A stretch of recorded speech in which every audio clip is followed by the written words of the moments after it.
Joining us now is Nihal Krishan, an economic policy reporter from the Washington Examiner. Nihal, thank you very much for joining us tonight. So I want to ask you kind of about some economic policy points about some of these candidates. But first, I just want to get your take on what's happening right now in the Iowa caucus. Do you think that this will affect the rest of the primaries moving forward, or do you think this is a hurdle that they will get over? Thanks so much for having me. You know, I think there's still an immense amount, a bonkers amount of confusion and chaos. You know, the final results haven't been announced. You know, Sanders and Buttigieg are the front contenders, but I don't think this is going to impact the primaries in the long run. I think that the Democratic Party will survive and move forward, but it really, you know, leaves a sour taste in the note of Democratic voters and Americans at large that there was, you know, confusion like this. I think, you know, some of the more interesting points to, you know, for people to remember are this app where all these problems started from was started by former Clinton campaign folks, and it's an app called Shadow. The name itself is kind of like foreboding. And this is the reason why all these problems have existed. But, you know, I think in future states, you know, there's not a sign that this will happen again, but there's no clarity for sure. Right, and that app actually was supposed to be used in the Nevada primary as well, but they've since, I believe, kind of revoked that contract with them and said that it will no longer be used anymore. So that's kind of interesting that, I mean, they're saying that there was nothing wrong with the app, but I mean, evidently there was. But so I think it's also interesting to take away from Iowa too. Correct. Pete Buttigieg was a little bit more, they would call him the moderate, almost the alternative to Joe Biden.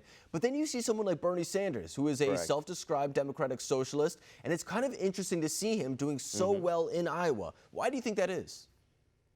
You know, I think that that people don't have faith in Joe Biden, for example, as a candidate who can legitimately beat President Trump, and I think that's one of the reasons that people have been attracted to Bernie Sanders, is because they view him as principled and somebody who's been consistent and who legitimately has a chance of beating Trump, and, you know, kind of got close to getting the nomination in 2016.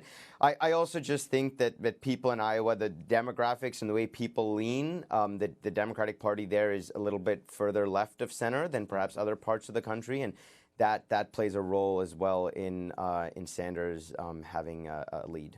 Yeah, and you know, actually, when it comes to issues like trade, I know that people don't necessarily like to think it, but Bernie Sanders is a little bit on the same page as messaging as President Trump. I mean, he always talked about how these trade policies are really bad for people in the Midwest. It was something he ran on in 2016. President Trump capitalized on it in 2016, which obviously got him into the White House. So I think it is a little bit interesting to see the similarities between two people policy-wise who are very much so different.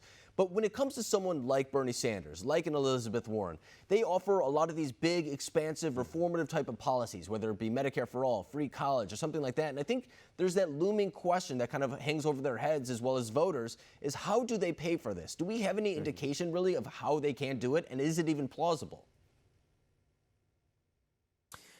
Yeah, so, you know, this is the question on a lot of people's minds, including Democrats themselves, that when you have $30, $40 trillion for healthcare, education, other, you know, entitlement programs, social programs, how is it going to be paid for?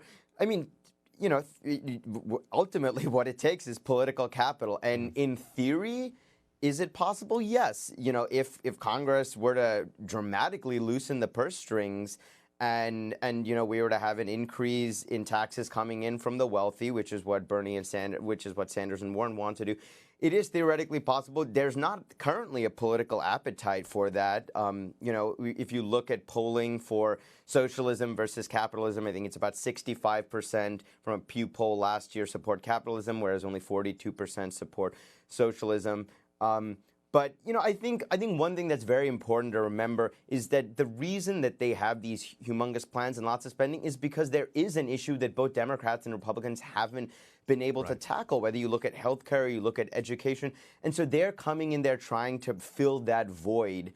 There's many ways to fill it, but, you know, if the parties right now were doing a good job at solving everyday Americans' problems, then they wouldn't be having these humongous multi-trillion-dollar solutions in the first place. No, I think you're absolutely right. I mean, it's like the age-old saying, if it's not broken, don't fix it, you know? And evidently, a lot of people think that something is broken, which is why they're looking for a different alternative. So I think that's a really interesting point to bring up. Nihal Krishan, thank you very much for joining us tonight.